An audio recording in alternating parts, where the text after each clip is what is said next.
ನೀವು ನೋಡ್ತಾ ಇದ್ರ ವಿವಿಸಿ ನ್ಯೂಸ್. ನಾನು ಸ್ವಾಗತ್. ಹಾಸನ ಜಿಲ್ಲೆಯ ದಿನದ ಪ್ರಮುಖ ಸುದ್ದಿಗಳ ಕ್ವಿಕ್ ರೌಂಡ್ ಆಫ್ ನಲ್ಲಿ ಮೊದಲನೇದಾಗಿ ಹೆಡ್ಲೈನ್ಸ್. ಹಾಸನ ನಗರದಲ್ಲಿ ನಡೆದ ಅದ್ದೂರಿ ಕೊರಂಗ ವಿಜಯೋತ್ಸವಕ್ಕೆ ಅಂಬೇಡ್ಕರ್ ಮೊಮ್ಮಗ ಭೀಮರಾವ್ ಅಂಬೇಡ್ಕರ್ ಸಾತ್ ಜಿಲ್ಲೆಯಲ್ಲಿ ಮೆರುಗು ತಂದ ಮೆರವಣಿಗೆ. ಹಾಸನದಲ್ಲಿ ಮತ್ತೆ ಹೆಚ್ಚಾದ ಪುಂಡರ ಹಾವಳಿ. ಬಾಲಕಿಯನ್ನ ಹಿಂಬಾಲಿಸಿದ ಅಪರಿಚಿತ ಕದೀಮನ ವಿಡಿಯೋ ಸಿಸಿ ಕ್ಯಾಮೆರಾದಲ್ಲಿ ಸೆರೆ. ಹಿರಿಯ ನಾಯಕನ ಮೇಲೆ ಹಲ್ಲೆ. ಮುರಳಿ ಮೋಹನ್ ದರ್ಪ ತೀವ್ರ ಖಂಡನೀಯ. ಮುರಳಿ ಮೋಹನನ್ನ ಪಕ್ಷದಿಂದ ವಜಾಗೊಳಿಸಲು ಆಗ್ರಹ. ಹೊಳಲ್ಸಿದ್ರ ಪುರಸಭೆ ಅಧಿಕಾರಿಗಳ ನಿರ್ಲಕ್ಷ್ಯ. ಅಧಿಕಾರಿಗಳ ವಿರುದ್ಧ ಸಿಡಿಮಿಡಿಗೊಂಡ ಜಿಲ್ಲಾಧಿಕಾರಿಗಳು. ಸೂಕ್ತ ಕ್ರಮಕ್ಕೆ ಸೂಚನೆ. ಅರಕಲಗೂಡು ಬಜೆಟ್ ಪೂರ್ವಭಾವಿ ಸಭೆಯಲ್ಲಿ ಸಮಸ್ಯೆಗಳ ಅನಾವರಣ. ಸಮಸ್ಯೆ ಬಗೆಹರಿಸುವಂತೆ ಪಟ್ಟಣ ಪಂಚಾಯಿತಿಯಲ್ಲಿ ಆಗ್ರಹ. ಸೂಕ್ತ ಕ್ರಮಕ್ಕೆ ಶಾಸಕ ಎ ಮಂಜು ಭರವಸೆ.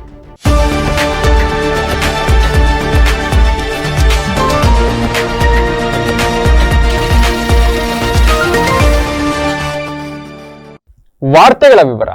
ಇದೇ ಮೊದಲ ಬಾರಿಗೆ ಹಾಸನ ನಗರದಲ್ಲಿ ಭೀಮಾ ಕೊರಂಗ ವಿಜಯೋತ್ಸವ ಸ್ಮರಣಾರ್ಥ ಅದ್ದೂರಿ ಮೆರವಣಿಗೆಯನ್ನು ನಡೆಸಲಾಯಿತು. ಅಂಬೇಡ್ಕರ್ ಅವರ ಮೊಮ್ಮಗ ಭೀಮರಾವ್ ಅಂಬೇಡ್ಕರ್ ಅವರು ಇದೇ ಮೊದಲ ಬಾರಿಗೆ ಜಿಲ್ಲೆಗೆ ಆಗಮಿಸಿ ವಿಜಯೋತ್ಸವ ಮೆರವಣಿಗೆಗೆ ಮೆರಗನ ನೀಡಿದರು. ವಿಜಯೋತ್ಸವ ಅಂಗವಾಗಿ ನಗರದ ರೈಲ್ವೆ ನಿಲ್ದಾಣದಿಂದ ಪ್ರಾರಂಭವಾದ ಬೃಹತ್ ಮೆರವಣಿಗೆಯಲ್ಲಿ ಸಾವಿರಾರು ಮಂದಿ ಭಾಗಿಯಾಗಿದ್ರು. ಮೆರವಣಿಗೆ ಉದ್ದಕ್ಕೂ ಕೂಡ ನೀಲಿ ಬಾಹುಟ ರಾರಾಜಿಸಿದವು. ಡಿಜೆಯಲ್ಲಿ ಸಂವಿಧಾನ ಶಿಲ್ಪಿ ಬಾಬಾ ಸಾಹೇಬ್ ಅಂಬೇಡ್ಕರ್ ಅವರ ಕುರಿತಾದ ಕ್ರಾಂತಿ ಗೀತೆಗಳು ಮೊಳಗಿದವು. ಇನ್ನು ಇದೇ ವೇಳೆ ಡಿಜೆ ಸೌಂಡ್ಗೆ ವಿವಿಧ ಸಂಘಟನೆಗಳ ಮುಖಂಡರು, ಯುವಕರು ಹೆಜ್ಜೆ ಹಾಕುವ ಮೂಲಕ ಅಂಬೇಡ್ಕರ್ ಹಾಗೂ ಕೊರಂಗ ವಿಜಯೋತ್ಸವದ ಬಗ್ಗೆ ಘೋಷಣೆಗಳನ್ನ ಮೊಳಗಿಸುವ ಮೂಲಕ ಅಕ್ಷರಶಃ ಸಂಭ್ರಮಿಸಿದರು. ಇನ್ನು ಮೆರವಣಿಗೆ ಕಲಾ ತಂಡಗಳಿಂದ ಮತ್ತಷ್ಟು ಮೆರಗನ್ನ ಪಡೆದುಕೊಂಡಿತು. ರೈಲ್ವೆ ನಿಲ್ದಾಣದಿಂದ ವೇದಿಕೆ ಕಾರ್ಯಕ್ರಮ ನಡೆದ ತಹಸೀಲ್ದಾರ್ ಕಚೇರಿವರೆಗೂ ಕೂಡ ಭೀಮರಾವ್ ಅಂಬೇಡ್ಕರ್ ಹಾಗೂ ಇನ್ನಿತರರನ್ನ ಬೆಳ್ಳಿ ರಥದ ಮೂಲಕ ಮೆರವಣಿಗೆಯಲ್ಲಿ ಕರೆತರಲಾಯಿತು. ಮುನ್ನೆಚ್ಚರಿಕೆಯಾಗಿ ಬಿಗಿ ಪೊಲೀಸ್ ಬಂದೋಬಸ್ತನ್ನ ಏರ್ಪಡಿಸಲಾಗಿತ್ತು. ಮೆರವಣಿಗೆಗೆ ಭಾರತೀಯ ಬೌದ್ಧ ಮಹಾಸಭಾ, ದಲಿತ ಸಮನ್ವಯ ಸಮಿತಿ, ದಲಿತ ನೌಕರರ ಸಮನ್ವಯ ಸಮಿತಿ, ಬುಡಕಟ್ಟು ಸಮಿತಿ, SC ST ಗುತ್ತಿಗೆದಾರರ ಒಕ್ಕೂಟ ಸೇರಿದಂತೆ 10 ಸಂಘಟನೆಗಳು ಬೆಂಬಲವನ್ನ ಸೂಚಿಸಿ ಭಾಗಿಯಾದವು.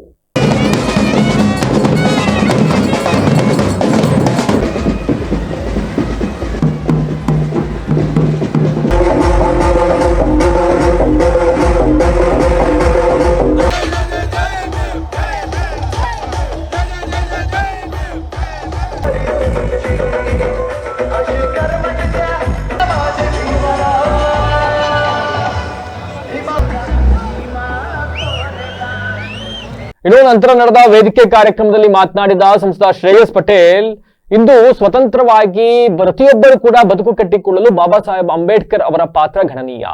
ಸಮಾಜದ ಕಟ್ಟಕಡೆಯ ವ್ಯಕ್ತಿಯೂ ಸಹ ಒಂದೇ ರೀತಿಯ ಕಾನೂನನ್ನ ಸಂವಿಧಾನದಲ್ಲಿ ಜಾರಿಗೆ ತಂದಿರತಕ್ಕಂಥವರು. ಯಾವುದೇ ಶೋಷಣೆಗೆ ಒಳಗಾಗದೆ ಪ್ರತಿಯೊಬ್ಬರು ಕೂಡ ನಾಗರಿಕರಾಗಿ ಉತ್ತಮ ಜೀವನವನ್ನ ರೂಪಿಸಿಕೊಳ್ಳಲು ಸಹಕಾರಿಯಾದವರು ಅಂಬೇಡ್ಕರ್ ಅವರು. ಇವತ್ತು ಅವರ ಮೊಮ್ಮಗ ಭೀಮರಾವ್ ಅಂಬೇಡ್ಕರ್ ಅವರನ್ನು ನೋಡಿದ ನಾವೇ ಧನ್ಯರು ಅಂತ ಸಂತಸವನ್ನ ವ್ಯಕ್ತಪಡಿಸಿದರು. ಅವರು ಭೀಷ್ಮಪಡೆಯನ್ನ ತೋರಿಸಿದಂತಹ ದಿನ ಅತ್ಯಂತ ಇದರಲ್ಲಿ ಗೊತ್ತಾಗ್ತಿದೆ. ಡಾಕ್ಟರ್ BR ಅಂಬೇಡ್ಕರ್ ಸಾಹೇಬ್ರ ಏನು ಅವರೊಂದು ಆಶಾದಾಯಕವಾದಂತಹ ಸಮಾನತೆ, ಜಾತಿ ವಿರುದ್ಧ ಹೋರಾಟ, ಅದು ಅಸ್ಪೃಶ್ಯತೆ, ಇದರೆಲ್ಲ ಒಂದು ಸಂಕೇತವೇ ಇವತ್ತು ಭೀಮಾ ಕೊರಂಗ ಅವರ ವಿಜಯೋತ್ಸವದ ದಿನ.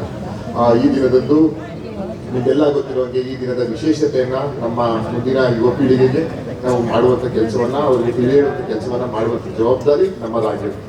Yotu, I am very happy, sir, that you have been come to the Hassan. We are blessed that there are such great men have come to Hassan. I heartily welcome you, sir. ಜೊತೆಗೆ ಇವತ್ತು ನಾನು ಸಾಹೇಬ್ರ ಮುಖವನ್ನು ನೋಡಿದ್ರೆ ಅವ್ರ ಬಗ್ಗೆ ಎಷ್ಟು ಬಣ್ಣಿಸಿದ್ರು ಸಾಲದು. ಅವರ ಒಂದು ಆ ಸಿಂಪ್ಲಿಸಿಟಿ, ಅವರ ಸರಳತೆಯನ್ನ ನಾವು ಎಷ್ಟು ಮಂದಿ ಇವತ್ತು, ಯಾಕಂದ್ರೆ ಮುಂಬೈಯಿಂದ ಇವತ್ತು ಹಾಸನಕ್ಕೆ ನಮಗೋಸ್ಕರ ಬಂದಿದ್ದಾರೆ ಅಂತ ಹೇಳಿದ್ರೆ ಅವ್ರಿಗೆ ಅಲ್ಲಿ ಸಮಾಜದ ಮೇಲೆ ಹಾಗೂ ನಮ್ಮೆಲ್ಲರ ಮೇಲೆ ಎಷ್ಟು ಗೌರವ, ಪ್ರೀತಿ ಇದೆ ಅನ್ನೋದನ್ನ ನಾವು ತಿಳಿಬೇಕಾಗ್ತದೆ. ಹಾಗಾಗಿ ನಾವೆಲ್ಲ ಅವ್ರ ಪರ ನಿಂತು ಅವ್ರ ಕೈ ಬಲಪಡಿಸುವಂತ ಕೆಲಸವನ್ನ ಮಾಡಬೇಕು. ಇವತ್ತು ನನಗಂತೂ ಆತ್ಮಪೂರ್ವಕವಾಗಿ ನಾವ್ಯಾರು ಅಂಬೇಡ್ಕರ್ ಸಾಹೇಬ್ರನ್ನ ನೋಡಿಲ್ಲ, ನಾವು ನೋಡಿರೋದು ಫೋಟೋದಲ್ಲಿ ಮತ್ತೆ ವಿಡಿಯೋದಲ್ಲಿ. ಆದ್ರೆ ನನಗಂತೂ ಅವರೇ ಸಾಕ್ಷಾತ್ ಅಂಬೇಡ್ಕರ್ ಸಾಹೇಬ್ರಿಗೆ ಕಂಡು. ಹಾಗಾಗಿ ಇವತ್ತು ನಾನು ಆ ವೇದಿಕೆಯನ್ನ ಅವ್ರ ಜೊತೆ ಹಂಚ್ಕೊಂಡಿದ್ದು ನನ್ನ ಸೌಭಾಗ್ಯ, ನನ್ನ ಪುಣ್ಯ ಅಂತ ನಾನು ಭಾವಿಸ್ತೀನಿ. ಜೊತೆಗೆ ಇವತ್ತು ನಾವೆಲ್ಲ ಗಾಂಧಿಯ ಎಲ್ಲ ಜಯಂತಿಗಳಲ್ಲಿ, ಸಂವಿಧಾನ ದಿನದಲ್ಲಿ ನಾವು ಹೇಳ್ತಾ ಇರೋದು ಸಂವಿಧಾನವನ್ನ ಉಳಿಸುವಂತ ಕೆಲಸವನ್ನ ಮಾಡಬೇಕು. ಸಂವಿಧಾನದಲ್ಲಿರುವಂತಹ ಪ್ರತಿಯೊಂದು ಆರ್ಟಿಕಲ್, ಪ್ರತಿಯೊಂದು ಅಂಶವನ್ನು ನಾವು ನಮಗೆ ಒಗ್ಗೂಡಿಸುವಂತ ಕೆಲಸವನ್ನ ಮಾಡಬೇಕು ಅಂತ ನಾನು ಪ್ರತಿಯೊಂದು ಕಾರ್ಯಕ್ರಮದಲ್ಲಿ ಹೇಳ್ತೀನಿ. ಯಾಕಂತ ಹೇಳಿದ್ರೆ ಸಂವಿಧಾನ ಅಂತಂದ್ರೆ ಪವಿತ್ರವಾದ ಗ್ರಂಥ. ನಮಗೆ ಎಲ್ಲ ಗ್ರಂಥಗಳಲ್ಲಿ ಹೇಗೆ ಪವಿತ್ರ, ಅದೇ ರೀತಿ ಸಂವಿಧಾನವು ಒಂದು ಪವಿತ್ರವಾದ ಗ್ರಂಥ. ಇವತ್ತು ನಾವೆಲ್ಲ ಸ್ವತಂತ್ರವಾಗಿ, ನಾನು ಸಂಸದನಾಗಿದ್ದೀನಿ, ನೀವೆಲ್ಲ ಒಂದು ಸಮಾಜಮುಖಿಯಾಗಿ ನಾವು ನಗ್ನಲ್ಲಿದ್ದೀರಿ ಅಂತ ಹೇಳೋದಕ್ಕೆ ಕಾರಣ ಡಾಕ್ಟರ್ BR ಬಾಬಾ ಸಾಹೇಬ್ ಅಂಬೇಡ್ಕರ್ ಅವರ ಸಂವಿಧಾನ.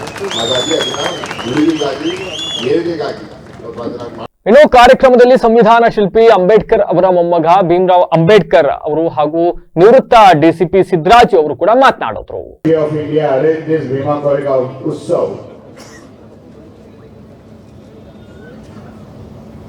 This year it is a 208 years we have celebrated. Every year in 1st of the January,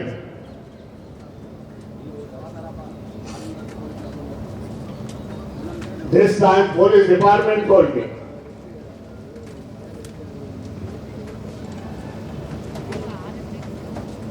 That more than 20 lakhs people are visited the Bhima Koregaon.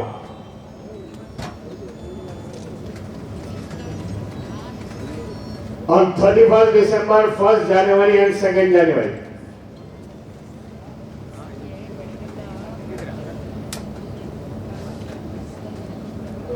Particularly in Maharashtra, particularly in Karnataka,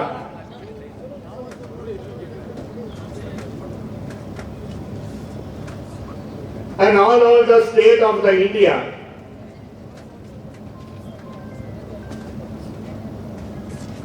they come from the various part of the India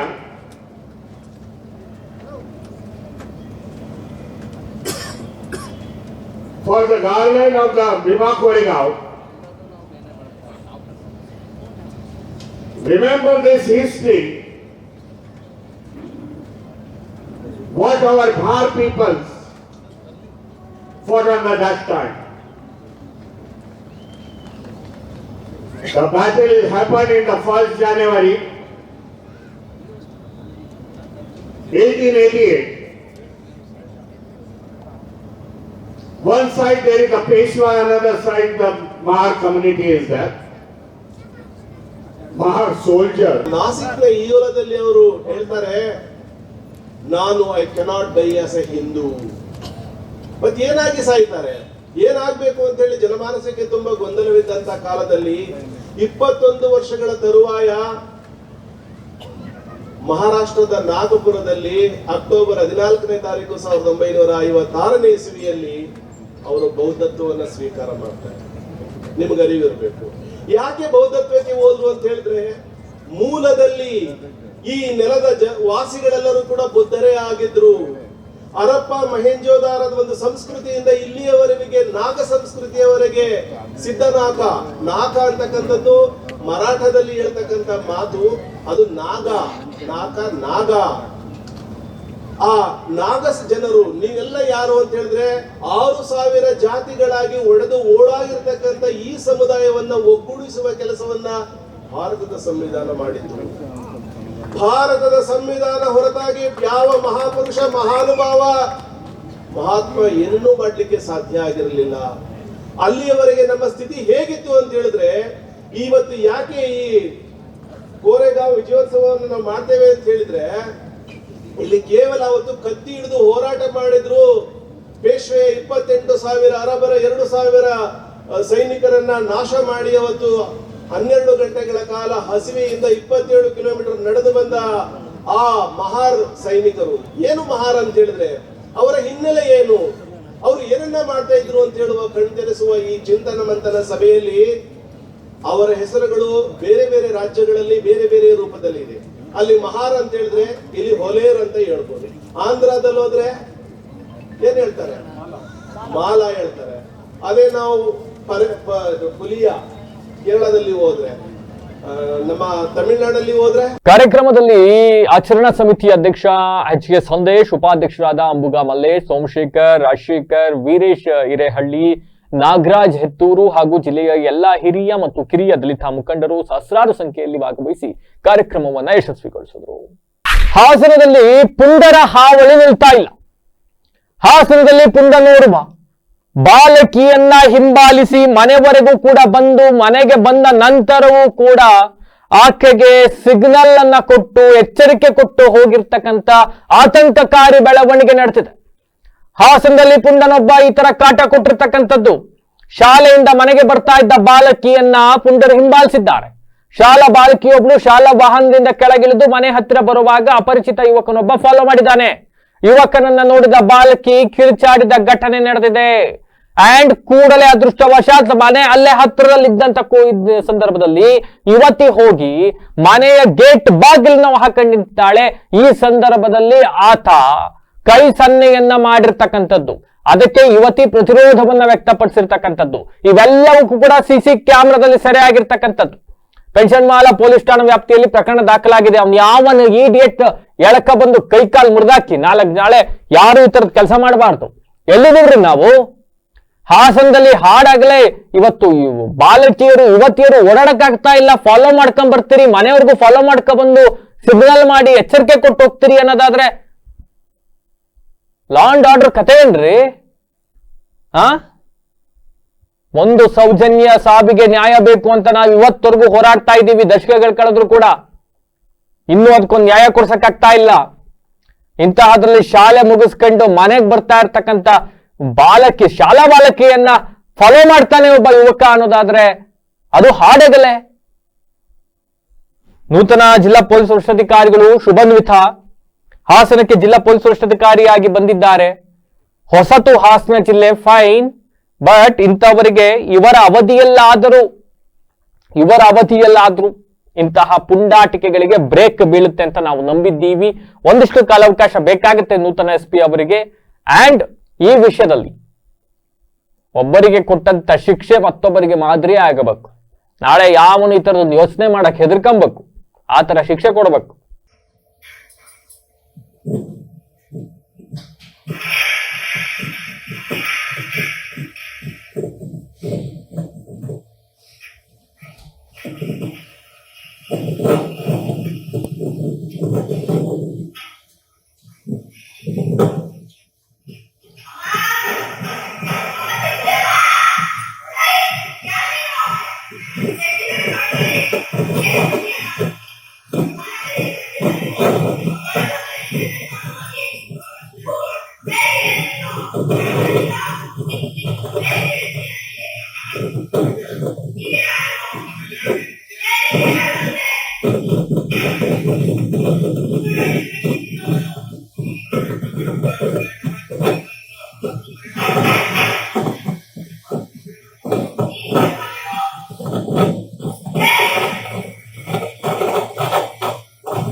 Aluru Sakleshpur ವಿಧಾನಸಭಾ ಕ್ಷೇತ್ರದ ಪರಾಜಿತ ಅಭ್ಯರ್ಥಿ ಮುರಳಿ ಮೋಹನ್ ಅವರನ್ನ ಕಾಂಗ್ರೆಸ್ ಪಕ್ಷದಿಂದ ಉಚ್ಚಾಟನೆ ಮಾಡುವಂತೆ KPCC ಹಿಂದುಳಿದ ವರ್ಗಗಳ ವಿಭಾಗದ ರಾಜ್ಯ ಕಾರ್ಯದರ್ಶಿ ಕುಮಾರ್ ಶೆಟ್ಟಿ ಅಂತಕ್ಕಂಥವ್ರು ಆಗ್ರಹಿಸಿದ್ದಾರೆ. ಸುದ್ದಿಗೋಷ್ಠಿಯಲ್ಲಿಂದು ಮಾತನಾಡಿರ್ತಕ್ಕಂಥ ಅವರು ಕಾಂಗ್ರೆಸ್ನ ಹಿರಿಯ ಮುಖಂಡರು, ಜಿಲ್ಲಾ ಪಂಚಾಯತ್ ಅಭ್ಯರ್ಥಿ, ಸ್ಥಾಯಿ ಸಮಿತಿ ಅಧ್ಯಕ್ಷ ಅಂಡ್ MLA ಅಭ್ಯರ್ಥಿ ಆಗಿದ್ದಂತ DC ಸಣ್ಸ್ವಾಮಿ ಅವರ ಮೇಲೆ ಮುರಳಿ ಮೋಹನ್ ಹಲ್ಲೆ ಮಾಡಿರ್ತಕ್ಕಂಥದ್ದು ಖಂಡನೀಯ. ಜನವರಿ 16ನೇ ತಾರೀಕು ಜಿಲ್ಲಾ ಉಸ್ತುವಾರಿ ಸಚಿವರು ಸಕಲೇಶಪುರಕ್ಕೆ ಬಂದಿದ್ರು ಜನಸ್ಪಂದನ ಸಭೆ ಮಾಡ್ಲಿಕ್ಕೆ. ಅವತ್ತು ಅಧಿಕಾರಿಗಳ ಸಭೆ ನಡೆಸಲು ಹೋಗ್ತಾ ಇದ್ದಾಗ ಸಣ್ಸ್ವಾಮಿ ಅವರು ಕ್ಷೇತ್ರದ ವಿವಿಧ ಸಮಸ್ಯೆಗಳ ನಿವಾರಣೆ ಸಂಬಂಧ ತಮ್ಮ ಮನವಿ ಸಲ್ಲಿಸೋಕೆ ಹೋದಾಗ ಮುರಳಿ ಮೋಹನ್ ದರ್ಪವನ್ನ ತೋರಿದ್ದಾರೆ. ಗೇಟಿನ ಮುಂಭಾಗ ತಡೆದು ಏಕವಚನದಿಂದ ನಿಂದಿಸಿ ಹಲ್ಲೆ ಮಾಡಿ ಬಟ್ಟೆಯನ್ನ ಹರಿದಿದ್ದಾರೆ. ಅಷ್ಟೇ ಅಲ್ಲದೆ ಸಣ್ಸ್ವಾಮಿ ಅವರನ್ನ ಎಳೆದಾಡಿ ಇವರನ್ನ ಒಳಗೆ ಬಿಡಬೇಡಿ ಅಂತ ಪೊಲೀಸರಿಗೆ ಹೇಳಿ ಹೊರ ಹಾಕಿದ್ದು ಖಂಡನೀಯ. ಅಂಡ್ ಹೊರಗಿನಿಂದ ಬಂದು ಸ್ಥಳೀಯ ಹಿರಿಯ ಮುಖಂಡರ ಮೇಲೆ ಕೈ ಮಾಡಿದ ಮುರಳಿ ಮೋಹನ್ ಅವರನ್ನ ಕೂಡಲೇ ಕಾಂಗ್ರೆಸ್ ಪಕ್ಷದಿಂದ ಹೊರಹಾಕಬೇಕು. ಹಲ್ಲೆ ಮಾಡಿರ್ತಕ್ಕಂಥ ಮುರಳಿ ಮೋಹನ್ ಅವರನ್ನ ಕೂಡಲೇ ಬಂಧಿಸಬೇಕು ಅಂತ ಒತ್ತಾಯಿಸಿದ್ದಾರೆ. ಅಂಡ್ ಮುಂದಿನ ಚುನಾವಣೆಯಲ್ಲಿ ಮುರಳಿ ಮೋಹನ್ಗೆ ಯಾವುದೇ ಕಾರಣಕ್ಕೂ ಕೂಡ ಟಿಕೆಟ್ ಕೊಡಬಾರದು. ಅಕಸ್ಮಾತ್ ಟಿಕೆಟ್ ಕೊಟ್ರೆ ಸೋಲು ಖಚಿತ. ಒಬ್ಬ ಮುಖಂಡರ ಮೇಲೆ ಹಲ್ಲೆ ಮಾಡಿರ್ತಕ್ಕಂಥ ಮುರಳಿ ಮೋಹನ್ ಅವರ ವಿರುದ್ಧ ಕ್ರಮ ಕೈಗೊಳ್ಳಬೇಕು. ಈ ಸಂಬಂಧ ಶೀಘ್ರವೇ ಬೆಂಗಳೂರಿಗೆ ನಿಯೋಗ ತೆರಳಿ CM DCM ಸೇರಿದಂತೆ ಎಲ್ಲರಿಗೂ ಕೂಡ ದೂರನ್ನ ನೀಡ್ತೀವಿ ಅಂತ ಹೇಳಿದ್ದಾರೆ. ಸುದ್ದಿಗೋಷ್ಠಿಯಲ್ಲಿ ಜಿಲ್ಲಾ ಕಾಂಗ್ರೆಸ್ SC ಘಟಕದ ಅಧ್ಯಕ್ಷ ಮಲ್ಲಿಗೆಬಾಳು ದ್ಯಾವಪ್ಪ, ಮುಖಂಡರಾದ ಅಶೋಕ್ ರಾಯಕರಳ್ಳಿ, ವೆಂಕಟೇಶ್, ಮಣಿಕಂಠಸ್ವಾಮಿ ಮೊದಲಾದವರು ಹಾಜರಿದ್ದರು. ಕ್ಷೇತ್ರಕ್ಕೆ ಬೇಕಾ ಅನ್ನೋದು ನಮ್ಮೆಲ್ಲರ ಪ್ರಶ್ನೆ ಹಾಗೂ ಮತದಾರರ ಪ್ರಶ್ನೆ.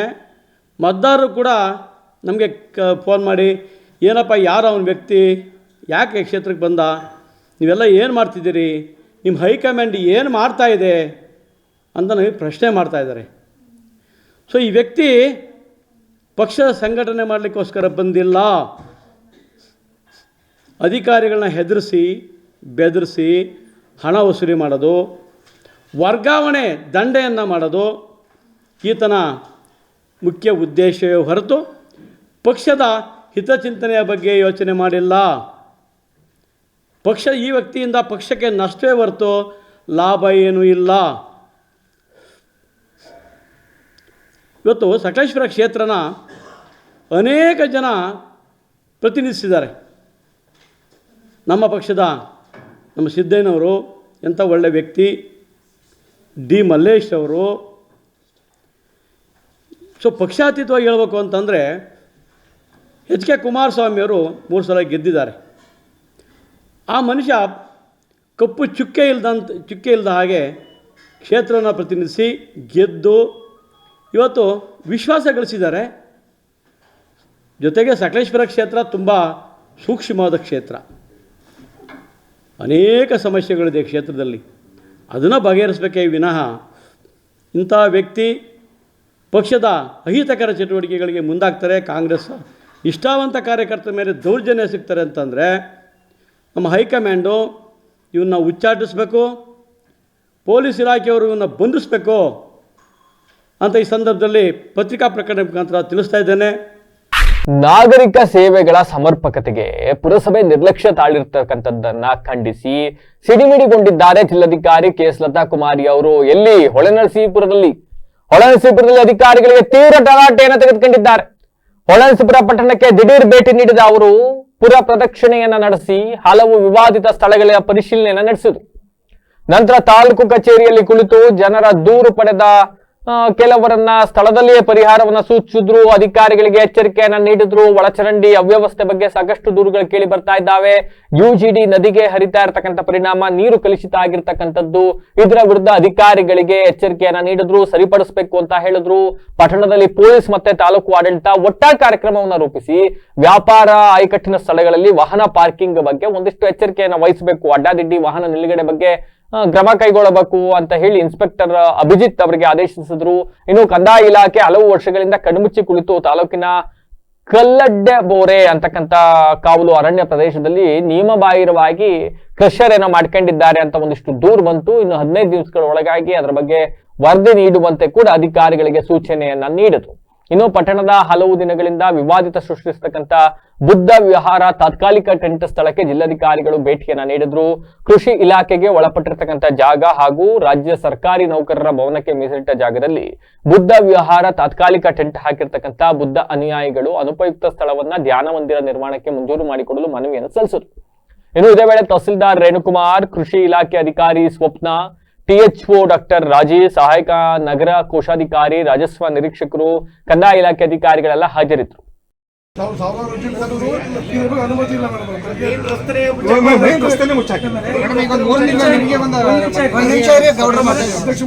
ಮೈಸೂರು ಹೋಬಳಿ ಬ್ಲಾಕ್ ಕಾಂಗ್ರೆಸ್ ಅಧ್ಯಕ್ಷ.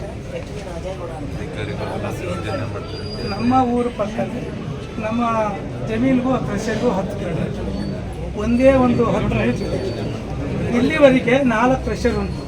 ಆ 4 ಕ್ರಷರಿಂದ ಒಂದೇ ಒಂದು ಪರಿಹಾರ ಅಕ್ಕಪಕ್ಕ ಜಮೀನ್ದಾರಿ. ಆ ಜಮೀನ್ದಾರೆಲ್ಲ ನಾವು SC ST ಕುರುಬರ್ಸು ಸಾಮಾನ್ಯ ವರ್ಗದ ಜನರ 90% ನಮಗೆ ಆ ಜಮೀನು ಬಿಟ್ಟರೆ ಬೇರೆ ಜಮೀನು 4 ಕ್ರಷರ್ ಇದ್ರು. ನೋಡಿ ಮತ್ತೆ ನೋಡಿ ಇಲ್ಲಿ 17ರಲ್ಲಿ 3 ಎಕರೆ ಕೊಡ್ತಾ ಇದ್ದಾರೆ, ಮತ್ತೆ 1ರಲ್ಲಿ 7 ಎಕರೆ 20 ಗುಂಟೆ ಕೊಡ್ತಾ ಇದ್ದಾರೆ, 1ರಲ್ಲಿ 4 ಎಕರೆ ಕೊಡ್ತಾ ಇದ್ದಾರೆ, 3/4ರಲ್ಲಿ ಮತ್ತೆ 5 ಎಕರೆ 20 ಗುಂಟೆ ಕೊಡ್ತಾ ಇದ್ದಾರೆ, ಮತ್ತೆ 18 ಎಕರೆ ಜಮೀನನ್ನ ಅವರಿಗೆ ಕೂಡ ಹಿಂದೆ ಇದ್ದ ಆದೇಶವನ್ನು ತಳ್ಳಿ ಹಾಕಿ ಮಾಡ್ಕೊಂಡಿದ್ದಾರೆ. ಮತ್ತು ಅಲ್ಲಿ ಸುತ್ತಮುತ್ತಲಿನ ಗ್ರಾಮಸ್ಥರಿಗೆ ಆ ಪ್ರದೇಶವೇ ಜೀವನಾಧಾರ ಆಗಿತ್ತು. ಬೆಳೆ ಬೆಳೆಯೋದಕ್ಕಾಗಲಿ ಮತ್ತು ಜಾನುವಾರುಗಳನ್ನು ಮೇಯಿಸಲಿಕ್ಕಾಗಲಿ ಎಲ್ಲಕ್ಕೂ ಆ ಜಾಗನ ಇಂಪಾರ್ಟೆಂಟ್ ಮಾಡ್ಕೊಂಡಿದ್ರು. ಆದರೆ ಇತ್ತೀಚೆಗೆ ಅಲ್ಲಿ 607 ಎಕರೆ ಪ್ರದೇಶದಲ್ಲಿ ಹಿಂದಿನಿಂದಲೂ 60ರಿಂದ 70 ವರ್ಷಗಳ ಹಿಂದೆ ರೈತರು ಸಾಗುವಳಿ ಮಾಡ್ಕೊಂಡು ಬರ್ತಾ ಇದ್ದಾರೆ. ಆ ಸಾಗುವಳಿ ಮಾಡಿದಂಥ ರೈತರುಗಳಿಗೆ ಇದುವರೆಗೂ ಜಮೀನು ಮಂಜೂರಾತಿ ಆಗಿಲ್ಲ ಮತ್ತು ದುರಸ್ತಿ ಆಗಿಲ್ಲ. ಮಂಜೂರಾತಿ ಆದವರಿಗೆ ದುರಸ್ತಿ ಆಗಿಲ್ಲ. ಆದರೆ 2016ರಲ್ಲಿ ಬಂದಂಥ ಅಕ್ರಮವಾಗಿ ಕ್ರಷರ್ಗಳು ಏನು ಮಾಡ್ತಾ ಇದ್ದಾರೆ, ಆ ಅಕ್ರಮವಾಗಿ ಕ್ರಷರ್ಗಳು ಮಾಡ್ತಕ್ಕಂಥ ಮಾಲೀಕರುಗಳಿಗೆ ಜಮೀನು ದುರಸ್ತಿಯಾಗಿದೆ. ನಾವು ನೋಡಿದಂಥ ಮತ್ತು ಸ್ಥಳೀಯವಾಗಿ ಇರ್ತಕ್ಕಂಥ ರೈತರುಗಳ ಮಾಹಿತಿ ಆಧಾರಿತವಾಗಿ ನಾವು ಮಾತಾಡ್ತಾ ಇರೋದು. ಇಲ್ಲಿ ಇರ್ತಕ್ಕಂಥ ಭೂಮಾಪಕರು ನೈಟು ಬ್ಯಾಟ್ರಿ ಬಿಟ್ಕೊಂಡು ಸರ್ವೆ ಮಾಡಿ ಅರ್ಕಲಗೂಡಿನಲ್ಲಿ 2026-27ನೇ ಸಾಲಿನ ಬಜೆಟ್ ಪೂರ್ವಭಾವಿ ಸಭೆಯಲ್ಲಿ ಬಜೆಟ್ಗೆ ಬೇಕಾದ ಸಲಹೆಗಿಂತ ಪಟ್ಟಣದ ಸಮಸ್ಯೆಗಳೇ ಅತಿ ಹೆಚ್ಚಾಗಿ ಅನಾವರಣಗೊಂಡವು. ಪಟ್ಟಣ ಪಂಚಾಯಿತಿ ಸಭಾಂಗಣದಲ್ಲಿ ತಹಸೀಲ್ದಾರ್ ಸೋಮಿ ಅವರ ಅಧ್ಯಕ್ಷತೆ ಹಾಗೂ ಶಾಸಕ ಹೇಮಂಜಿ ಅವರ ಉಪಸ್ಥಿತಿಯಲ್ಲಿ ನಡೆದ ಸಭೆಯಲ್ಲಿ ಪಟ್ಟಣದಲ್ಲಿ ಪ್ರತಿನಿತ್ಯ ನೂರಾರು ಸಂಖ್ಯೆಯಲ್ಲಿ ವಲಸಿಗರು ಕೂಲಿ ಕಾರ್ಮಿಕರಾಗಿ ಕಾಣಿಸ್ತಾ ಇದ್ದಾರೆ. ಅವರೆಲ್ಲ ಸಿಕ್ಕಲ್ಲಿ ಶೆಡ್ ಹಾಕೊಳ್ತಾ ಇದ್ದಾರೆ. ಸ್ಥಳೀಯರು ಕೂಡ ಅವರಿಗೆ ಶೆಡ್ ಮಾಡಿ ಕೊಡ್ತಾ ಇದ್ದಾರೆ. ಸ್ಥಳೀಯರು ವಾಸ ಮಾಡಲು ಮುಂದಾದ್ರೆ ಅವರನ್ನ ತೆರವುಗೊಳಿಸ್ತೀರಿ, ಆದ್ರೆ ವಲಸಿಗರ ಬಗ್ಗೆ ಯಾಕೆ ಮೌನ ವಹಿಸಿದ್ದೀರಿ ಅಂತ ಸಭೆಯಲ್ಲಿ ಹಾಜರಿದ್ದ ಬಹುತೇಕ ಮಂದಿ ಪ್ರಶ್ನೆ ಮಾಡಿದ್ರು. ಇನ್ನು ಪಟ್ಟಣದ ಹೃದಯ ಭಾಗದಲ್ಲಿರ್ತಕ್ಕಂಥ ಕುವೆಂಪು ಪಾರ್ಕ್ ಅಭಿವೃದ್ಧಿ, ರಸ್ತೆ, ಚರಂಡಿ, ಬೀದಿ ದೀಪದ ಸಮಸ್ಯೆ, ಅಕ್ರಮ ಕಟ್ಟಡಗಳ ನಿರ್ಮಾಣ, ತಾಲೂಕು ಕ್ರೀಡಾಂಗಣ ಅಭಿವೃದ್ಧಿ, ಹಳೆ ತಾಲೂಕು ಕಚೇರಿ ಪಾರಂಪರಿಕ ಕಟ್ಟಡವಾಗಿದ್ದು ಅದರ ಸಂರಕ್ಷಣೆ, ಕಸ ವಿಲೇವಾರಿ ಸಮಸ್ಯೆ, ವಾಣಿಜ್ಯ ಮಳಿಗೆಗಳ ಸಮಸ್ಯೆ, ಬೀದಿ ನಾಯಿಗಳ ಹಾವಳಿ, ಬೀಡಾಡಿತನಗಳ ಸಮಸ್ಯೆ, ಹೀಗೆ ರಾಶಿ ಸಮಸ್ಯೆಗಳು ಅನಾವರಣಗೊಂಡವು. ಪ್ರತಿದಿನ ದಿನವಹಿ ಮಾರುಕಟ್ಟೆ ಕೇಂದ್ರವಾದ ಸಂತೆಮಾಳ ಪ್ರದೇಶದಲ್ಲಿ ಮಳೆಗಾಲದಲ್ಲಿ ಚರಂಡಿ ವ್ಯವಸ್ಥೆ ಕೊರತೆಯಿಂದಾಗಿ ವ್ಯಾಪಾರಿಗಳಿಗೆ ತೊಂದರೆ ಆಗ್ತಾ ಇದೆ ಅಂತ ಮಾಜಿ ಸದಸ್ಯರು ದೂರಿದ್ರು. ಫುಟ್ಪಾತ್ ನಿರ್ಮಾಣ, ಹೀಗೆ ಸಾಕಷ್ಟು ಸಮಸ್ಯೆಗಳನ್ನ ತೆರೆದಿಟ್ರು. ಇದಕ್ಕೆಲ್ಲ ಪ್ರತಿಕ್ರಿಯಿಸಿದ ಶಾಸಕ ಹೇಮಂಜಿ ಅವರು ಪಟ್ಟಣದಲ್ಲಿ ಅಗತ್ಯವಾಗಿರ್ತಕ್ಕಂಥ ಒಳಚರಂಡಿ ಕಾಮಗಾರಿಯನ್ನು 2026ರ ಒಳಗೆ ಪೂರ್ಣಗೊಳಿಸಲಾಗುತ್ತೆ, ಇದಕ್ಕೆ ಬೇಕಾದ ಎಲ್ಲಾ ಕ್ರಮವನ್ನು ಕೈಗೊಳ್ಳಲಾಗಿದೆ ಅಂತ ಹೇಳಿದ್ರು. ಇನ್ನು ಅರಕಲಗೂಡು ಪಟ್ಟಣ ನನಗೆ ರಾಜಕೀಯ ಶಕ್ತಿಯನ್ನ ನೀಡಿದೆ ಎಂಬ ಅರಿವು ಸದಾ ನನ್ನಲ್ಲಿ ಜಾಗೃತವಾಗಿದೆ. ಮನೆ ಇಲ್ಲದವರಿಗೆ ಸೂರು ಕಲ್ಪಿಸುವ ಸಲುವಾಗಿ ಶೀಘ್ರವೇ ಕ್ರಮ ಕೈಗೊಳ್ಳಲಾಗುವುದು. ಕ್ರೀಡಾಂಗಣ, ಉದ್ಯಾನವನ ಇವುಗಳ ಸಮಸ್ಯೆಗಳೆಲ್ಲನೂ ಪರಿಹರಿಸಕ್ಕೆ ಕ್ರಮ ತಗೊಳ್ತೀವಿ ಅಂತ ಭರವಸೆಯನ್ನ ನೀಡಿದರು. ಸಭೆಯಲ್ಲಿ ಪಟ್ಟಣ ಪಂಚಾಯಿತಿ ಮಾಜಿ ಅಧ್ಯಕ್ಷಗಳಾದ ಮಂಜುಶೆಟ್ಟಿಗೌಡ, ಕೃಷ್ಣಯ್ಯ, ಹೂವಣ್ಣ, ಮಾಜಿ ಉಪಾಧ್ಯಕ್ಷೆ ರಶ್ಮಿ ಪ್ರವೀಣ್ ಅಂಡ್ SY ರವಿಕುಮಾರ್ ಸೇರಿದಂತೆ ಇನ್ನಿತರರು ಚರ್ಚೆಯಲ್ಲಿ ಪಾಲ್ಗೊಂಡಿದ್ದರು, ಹಾಜರಿದ್ದರು. ಇವರಿನ ಸ್ಥಳೀಯರಿಗೆ ಇವರಿನ ಸಮಸ್ಯೆಗಳ ಬಗ್ಗೆ, ಇವರಲ್ಲಿ ಆಗ್ತಕ್ಕಂಥ ಅಭಿವೃದ್ಧಿಗಳ ಬಗ್ಗೆ ಅವರಲ್ಲಿ ಒಂದು ಚಿಂತನೆ ಇರುತ್ತೆ. ಆ ಚಿಂತನೆಯನ್ನ ನಾವು ತಗೊಂಡಾಗ ಊರಿನ ಅಭಿವೃದ್ಧಿ ಮಾಡಕ್ಕೆ ಸಾಧ್ಯ ಅಂತೇಳಿ ಒಂದು ಪೂರ್ವಭಾವಿ ಸಭೆಯನ್ನ ಆಯೋಜಿಸಿದ್ವಿ. ಹಾಗಾಗಿ ಈ ಸಭೆಗೆ ಆಗಮಿಸತಕ್ಕಂಥ ಎಲ್ಲ ಸಾರ್ವಜನಿಕರು, ಸಂಘ ಸಂಸ್ಥೆಯ ಪ್ರತಿನಿಧಿಗಳು ಪಟ್ಟಣದ ಅಭಿವೃದ್ಧಿಗೆ 19,82,88,295 ರೂಗಳ ವೆಚ್ಚನ ನಿರೀಕ್ಷಿಸಿದ್ರು. ಇಷ್ಟೇ ವೆಚ್ಚ ಆಗಿದೆ. 1,32,88,295 ಅಂತ ಹಾಕಿದ್ದಾರೆ. ಸೊ ನಮ್ದು ಅವಾಗ ಕೊರತೆ ಬಜೆಟ್, ಮಿಗತೆ ಬಜೆಟ್ ಅನ್ನು ಇದು ಮಾಡ್ತಾ ಇದೀವಿ, ಏನಂತ ಪರಿಗಣಿಸ್ತಾ ಇದೀವಿ. ಸೊ ಈ ಸರಿ ಯಾವ್ಯಾವ ಆದಾಯ ಬರುತ್ತೆ ಅನ್ನೋದನ್ನ ನಾವು ಅವರಿಂದನೇ ಕೇಳ್ಕೊಳ್ಳೋಣ. ಮತ್ತೆ ಈಗ ಆಲ್ರೆಡಿ 2025